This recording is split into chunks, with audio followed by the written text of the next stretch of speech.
여러분, 로마서 1장 이 말씀 속에서 제가 계속해서 몇 주 동안 말씀을 나누고 있는데, 죄의 본질이 바로 뭐냐? 오늘 이 봉독한 말씀 속에서 이야기하는 21절이 중요하다라고 얘기했죠.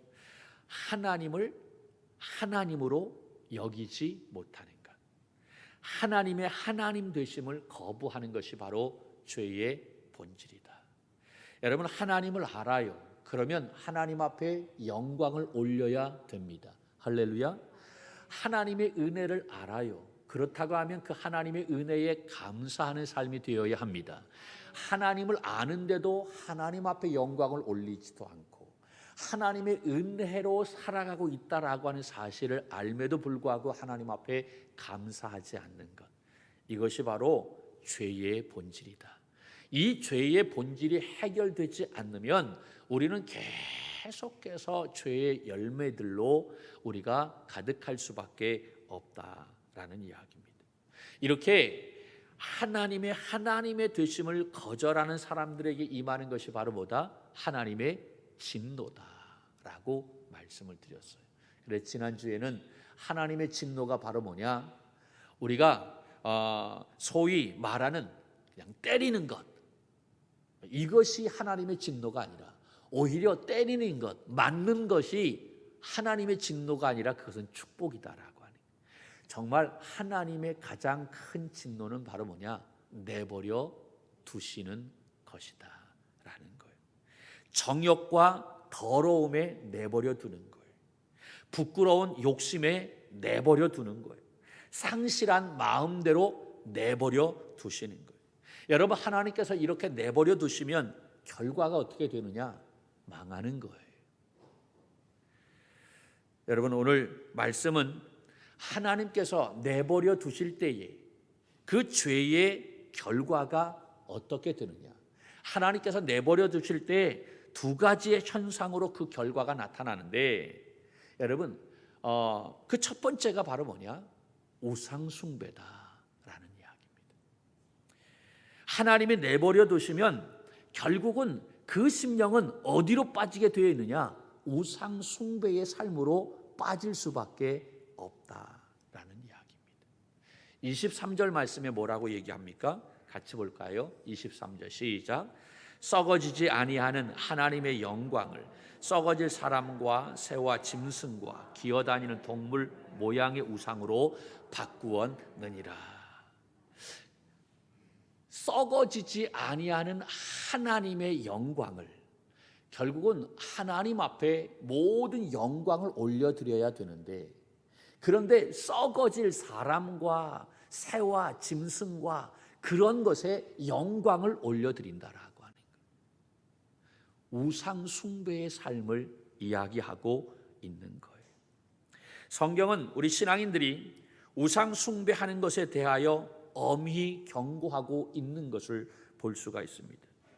우상을 섬기거나 그리고 절하는 것에 대해서 성경은 단호하게 말씀하고 있습니다. 요한일서 5장 21절 말씀에 뭐라고 되어 있느냐 하면, 같이 볼까요? 시작. 자녀들아, 너희 자신을 지켜 우상에게 멀리하라. 아멘. 우리 자신을 지켜서 어디에서 멀리하라고요? 우상에게서 멀리하라 라고 그렇게 말하고 있습니다. 우리 인간의 가장 큰 잘못이 있다고 한다면 바로 이 우상 숭배인 것입니다. 우상 숭배라고 하는 것이 바로 뭡니까? 창조주와 피조물을 바꾸는 것이다 라는 거예요.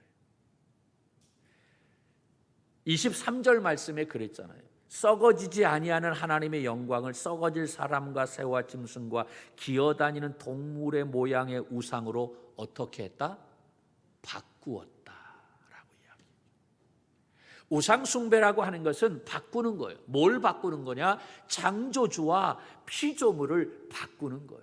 창조주 하나님 앞에 영광을 올려드려야 되는데 그렇지 않고 피조물에게 영광을 돌리는 것, 이것이 우상 숭배인 거예요. 영원한 것을 일시적인 것으로 대체해버리는 것, 이것이 우상 숭배인 거예요. 이것이 우리 인간에 의해서 가장 큰 죄악임을 성경은 우리에게 말하고 있어요. 여러분, 이 우상 숭배로 말미암아 온갖 악덕이 생겨나게 되는데 결국은 여러분 이 악덕으로 말미암아 하나님의 진노가 우리에게 임하게 된다. 이 로마서 1장 말씀 속에 이 하나님의 진노가 임하는 자에게 내리는 그러한 여러 가지 그러한 벌이 21가지의 죄악의 덕목이라고 해요. 죄악의 모습으로 나오게 되는데 그러한 것들이 우리의 삶 속에 가득하게 된다라는 이야기죠. 우리들이 가장 많이 흔들리고 또 유혹에 넘어가는 우상이 있다고 한다면 아마 그것은 물질이 아닌가라는 생각을 해봅니다. 우리가 물질을 갖고 그것을 벌려고 노력하는 것, 죄가 되는 것은 결코 아니지만 그러나 그 물질이 갖는 상당한 마력에 거기에 빠지게 되면 우리가 넘어서는 안 될 선을 넘게 된다라는 이야기입니다. 결국은 그것이 우상화되면서 내 중심을 흐트러 놓는 것을 깨닫게 되는 경우가 얼마나 많은지 몰라요. 지난주에 제가 주보 타이핑을 하면서 이제 헌금 내역을 이렇게 쫙 올리는데 거기에 보니까 의민이가 그 첫 예물을 드렸더라고요. 헌금한 봉투는 저한테 다 올라옵니다. 그래서 그 봉투를 가지고 제가 일일이 다 기도하는데 거기에 보니까 첫 예물이라고 되어 있어요. 봤더니 의미가 대학 가서 아르바이트 하면서 첫 번째로 받은 월급 25만 원. 할렐루야. 첫 예물을 하나님 앞에 몽땅 다 바쳤어요. 의민이에게는 처음으로 이렇게 자기가 아르바이트해서 번 돈일 텐데 그 피 같은 돈을 하나님 앞에 다 드렸다라고 하는 거예요.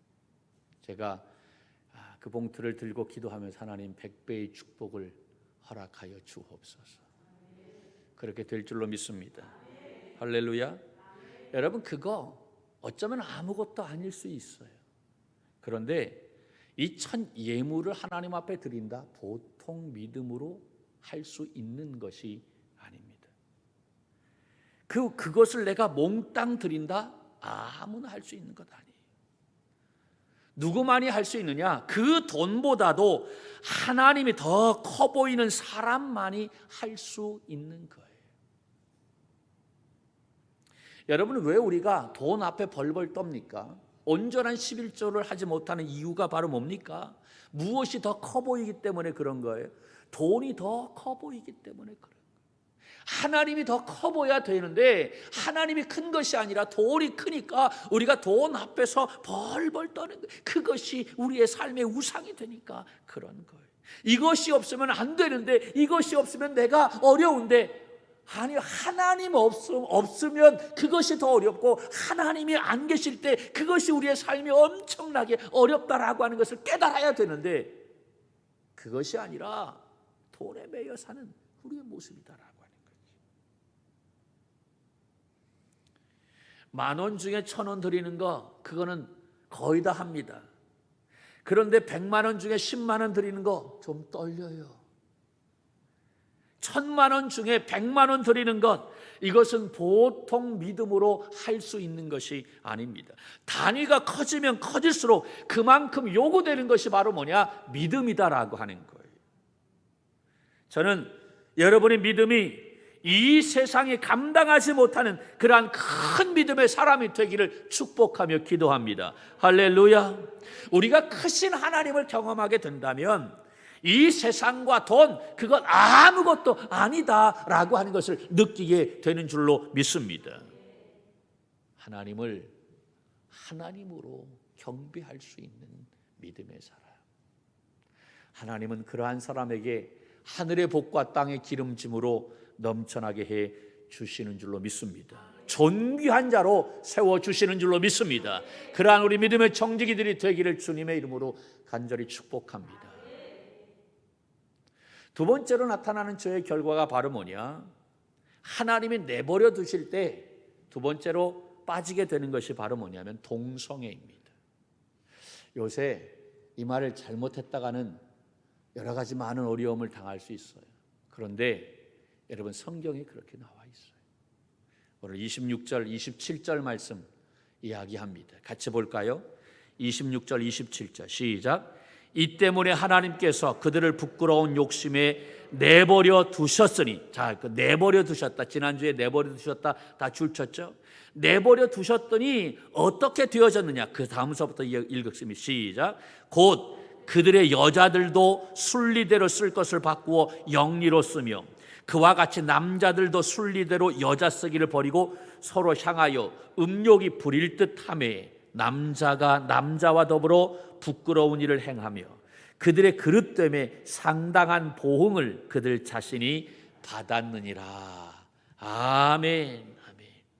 무엇에 대한 이야기입니까? 동성애에 대한 이야기. 하나님이 내버려 두시면 어디로 빠지게 되느냐? 결국은 동성애의 삶으로 빠지게 된다라고 하는 거예요. 역사적으로 보면 성적으로 가장 개방되어졌던 때가 언제인가 생각해 보니까 그것은 바로 로마 시대가 아닌가라는 생각을 저 개인적으로 해 봅니다.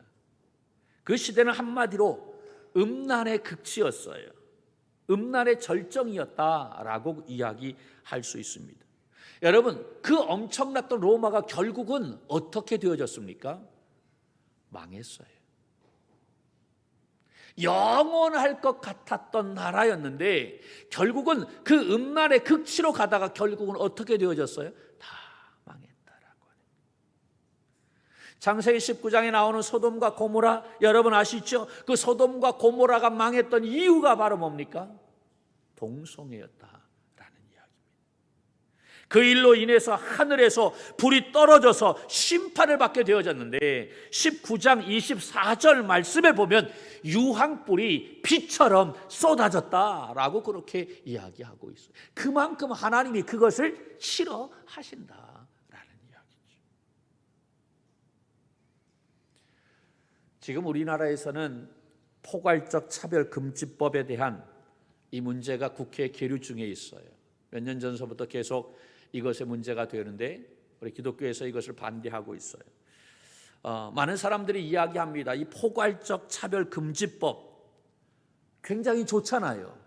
차별을 하지 말자라고 하는 이야기인데 평등하게 하는 그러한 삶인데 그러한 법을 왜 반대하느냐라고 이야기합니다. 하나님 공평하신 하나님이시다. 그렇죠? 하나님은 차별하지 아니하시는 분이신 줄로 믿습니다. 그러면 이 차별하지 않는 그러한 법을 만들어 놓으면 오히려 하나님이 좋아하시는 것 아니냐 사람들이 이야기합니다. 그런데 문제가 바로 뭐냐면 그 말은 굉장히 좋아요.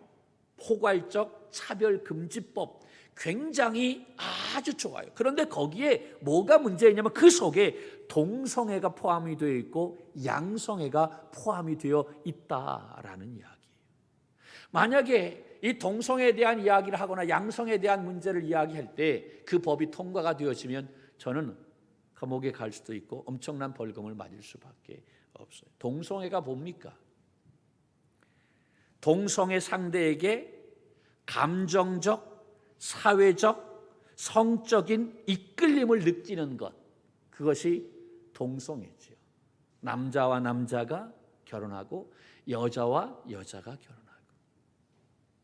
양성애가 바로 뭡니까? 양성은 이성과 동성애의 욕망을 함께 가지고 있는 것을 이야기합니다. 여러분, 이러한 일들이 일어나게 되면 결과가 어떻게 되어지느냐? 문란해집니다. 사회가 얼마나 문란해지게 됩니까? 상상할 수 없는 그러한 모습이 되는 거예요. 그것을 하자라고 하는 거예요. 여러분, 이들이 주장하는 것 가운데 아주 정말 기가 막힌 것 중에 하나가 바로 뭐냐면 자신의 성별을 누가 결정한다? 자신이 결정할 수 있다라고 하는 거예요. 말이 됩니까? 내가 남자로 태어났어. 그런데 난 남자 되기가 싫어. 그래서 나는 여자야 라고 내가 결정할 수 있다라고 하는 거예요. 여러분, 그러면 어떠한 일이 일어나겠어요? 복잡해지지 않습니까? 그럴 일도 없지만 내가 목욕탕에 갔어요. 사우나 갔어요. 여탕에 갔어요. 당신이 왜 여기 들어와? 그러면 나 여자야. 이럴 수 있다라고 하는 거예요. 성별을 누가 결정한다? 내가 결정한다라고 하는 거예요. 여러분, 이것은 하나님의 창조 질서를 거역하는 아주 심각한 죄다라고 하는 거예요. 많은 사람들이 그렇게 얘기해요. 이런 동성애는 선천적인 것이다라고 이야기. 아니에요. 선천적인 것이 아니에요. 후천적인 거예요. 다 치료되어질 수 있어요. 레위기 18장 22절, 20장 13절 말씀 속에서 동성애를 성경은 뭐라고 이야기하느냐? 가증한 것이다 라고 그렇게 이야기하고 있어요. 그리고 20장 말씀 속에서는 반드시 죽이라 라고 이야기합니다. 반드시 어떻게 할지니? 죽일지니. 예외가 없어요. 구약에서만 이러느냐? 신약에서는 고린도전서 6장 9절 말씀에 뭐라고 되어 있느냐? 동성애는 하나님의 나라를 유업으로 받을 수 없다라고 마침표를 찍었어요. 하나님의 나라를 유업으로 받지 못할 줄을 알지 못하느냐라고 그렇게 이야기하고 있어요. 물론 우리가 이 동성애자들을 혐오 대상으로 여겨서는 안 됩니다. 그들을 불쌍히 여겨야만 됩니다. 여러분, 예수님께서 동성애자들을 위해서 십자가에 피 흘려 죽으셨다는 사실을 알아야 될 줄로 믿습니다. 그들을 위해서도 십자가 지셨다는 거예요. 그러나 우리가 알아야 될 것은 동성애가 합법화되어서는 안 된다라고 하는, 왜? 이것이 성경의 가르침이고 이것이 하나님의 뜻이기 때문에 그러한 거예요. 교회는 죄인들이 모이는 곳입니다. 믿습니까? 저를 비롯해서 모든 사람들이 다 죄인인 줄로 믿습니다. 왜? 성경에 의인은 없나니 하나도 없다라고 말씀했어요. 3장 10절에 말씀하고 있지요. 그러나 우리가 분명히 생각해야 할 것은 죄인이 교회 안에 들어왔다고 해서 다 해결되는 것이 아니다라는 이야기예요. 죄인이 교회 안에 들어왔다면 어떻게 되어야 됩니까? 이제 진리의 말씀으로 말미암아 새롭게 변화되고, 그래서 우리가 세상의 빛으로 삶을 살아야 할 줄로 믿습니다. 죄인이 교회에 들어왔다면 이 말씀을 통해서 새롭게 되고 변화되어져서 세상의 빛과 소금의 삶을 살아가는 것, 그것이 우리 믿음의 성도들의 삶인 줄로 믿습니다. 할렐루야. 그런데 죄인이 교회에 들어왔다라고 하는 것으로 만족하는 경우가 얼마나 많은지 몰라요. 그것으로 끝나는 모습이 얼마나 많은지 몰라요. 만약 그렇다고 한다면 여러분, 그것은 교도소나 마찬가지다라고 하는 거예요. 교도소가 어떤 것입니까? 죄인을 가두어 두는 것 아닙니까?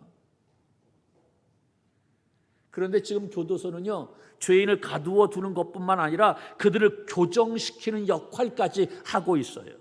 그런데 교회가 죄인들을 모이는 곳으로만 말한다고 한다면 오히려 이 교도소보다도 못한 것이 될 수 있다라는 이야기죠. 죄인들은 다 교회에 들어와야 됩니다. 할렐루야. 동성애자들도 들어와야 되고 이단들도 들어와야 됩니다. 이 교회에 다 와야 됩니다. 왜? 죄인이기 때문에. 그 죄인들이 이 교회에 와서 진리의 말씀으로 변화되고 새롭게 되고, 야, 이것이 죄구나, 내가 잘못 살았구나 회개하고 새롭게 되어 세상에서 정말 하나님의 사람으로서 살아갈 수 있도록 하는 것, 그것이 바로 교회가 되어야 하는 것입니다. 우리는 이 세상과 문화와 가치관이 아니라 성경에서 무엇을 말하고 있느냐, 그것을 보고 그것을 따라가야 할 줄로 믿습니다. 누가 오늘 이 하나님의 말씀을 내 삶의 기준으로 삼겠습니까? 아무리 손해가 되어도 하나님의 말씀에 멈추라라고 하면 멈추어야만 합니다. 여러분, 교회는 죄인이 오는 곳입니다. 복음은 사람을 차별하지 않습니다. 그러나 죄는 죄라고 이야기해야 합니다. 바르지 않다라고 말해야만 되는 것입니다. 동성애는 죄인 것입니다. 믿습니까?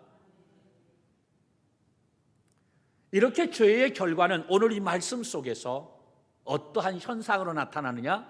두 가지의 현상으로 이야기하고 있어요. 하나는 우상숭배, 또 하나는 동성애. 여러분, 이것은 망하는 길이다라는 이야기예요. 결국은 망한다. 이 두 가지를 하나로 이야기하는 것이 바로 뭐냐? 한마디로 얘기하면 26절입니다. 26절을 뭐라고 얘기하고 있습니까? 같이 볼까요? 26절 시작. 이 때문에 하나님께서 그들을 부끄러운 욕심에 내버려 두셨으니 곧 그들의 여자들도 순리대로 쓸 것을 바꾸어 영리로 쓰며, 거기에 순리 동그라미 치시고 또 하나는 영리 동그라미 쳐야만 돼요. 무슨 말입니까? 순리로 쓸 것을 영리로 바꾼다라는 이야기. 우상 숭배나 또 이 동성애가 바로 뭐냐? 순리로 쓸 것을 영리로 쓰고 있다라고 하는 것. 이것이 바로 죄라는 이야기입니다. 정말 하나님이 창조자이시고 우리가 피조물이라고 한다면 피조물인 우리가 창조주 하나님을 찬양하고 경배하는 것, 그것이 마땅한 것 아닙니까? 이것이 순리인 것입니다. 믿습니까? 그런데 죄라고 하는 것은 바로 뭐냐? 이 순리를 영리로 바꾸는 것이다라고 하는 거예요. 창조주 하나님을 찬양하고 창조주 하나님을 예배하고 창조주 하나님을 경배하는 것, 이것이 순리인데 창조주 하나님을 예배하지 않고 피조물을 예배하는 것, 피조물을 찬양하는 것, 순리를 영리로 바꾸는 것, 우상숭배, 이게 죄다라고 하는 거예요. 한 남자가 한 여자와 결혼해서 살아가는 것, 이거 순리인 줄로 믿습니다. 그런데 이 순리를 영리로 바꾼다라고 하는 것, 이게 바로 뭡니까? 동성애인 것입니다. 이것이 바로 죄다라는 이야기. 오늘날 이미 그런 시대가 되었어요. 우리가 이 이야기를 하면 많은 비난을 받아요. 그러나 그럼에도 불구하고 이것이 죄임을 우리는 말해야 될 줄로 믿습니다. 그러기 위해서 필요한 것이 바로 뭐냐? 사람을 두려워하지 않아야 됩니다. 누가 이 시간 하나님을 두려워하기를 결정하겠습니까? 누가 하나님의 말씀대로 내 삶의 기준으로 삼겠다라고 그렇게 결정하겠습니까? 아무리 손해가 되어도 하나님의 말씀에 멈추라고 하면 멈추어야만 됩니다. 여러분, 교회도요, 망할 수 있다는 것을 알아야만 됩니다. 저는 이것이 두려운 거예요. 제가 여지까지는 교회는 하나님께서 하십니다, 교회 망하지 않습니다라고 이야기했어요. 그런데 제가 영적으로 기도하면서 성경을 보니까 교회도 망할 수 있다는 거예요. 여러분, 초대교회가 어떻게 되어졌습니까? 다 망했어요. 에베소 교회, 서머나 교회, 버가모 교회, 두아디라 교회, 칭찬받았던 빌라델피아 교회 어떻게 되어졌습니까? 흔적만 남았어요. 그 찬란했던 예루살렘 교회 어떻게 되어졌습니까? 하나님의 말씀으로 가득 찼던, 기적으로 가득 찼던 그 교회들이 지금 어디에 있습니까? 교회도 하나님의 말씀에 벗어나면 망할 수 있다라고 하는 거예요. 누가 오늘 이 시간에 하나님의 말씀을 내 삶의 기준으로 삼겠느냐라고 하는 거예요. 하나님의 말씀이 내 삶의 기준이 되지 않으면 우리는 우상숭배에 빠지게 되고 동성애에 넘어갈 수밖에 없어요. 결국 다 망하게 된다는 거예요. 우리의 살 길은 하나님께로 돌아오는 것입니다. 하나님을 하나님으로 섬기는 것입니다. 하나님의 창조의 순리대로 순종하며 살아가는 것입니다. 하나님의 말씀을 내 삶의 기준으로 삼는 것인 줄로 믿습니다. 할렐루야. 여러분, 우리의 삶에 이 하나님의 자리만 올바르게 되어 있다고 한다면 우리는 어떤 죄의 유혹도 벗어날 수 있는 줄로 믿습니다. 자유함을 얻을 수 있는 줄로 믿습니다. 이 한 주간도 우리 청지기 믿음의 동역자들의 삶 속에 이 하나님으로 충만할 수 있기를 주님의 이름으로 간절히 축원합니다.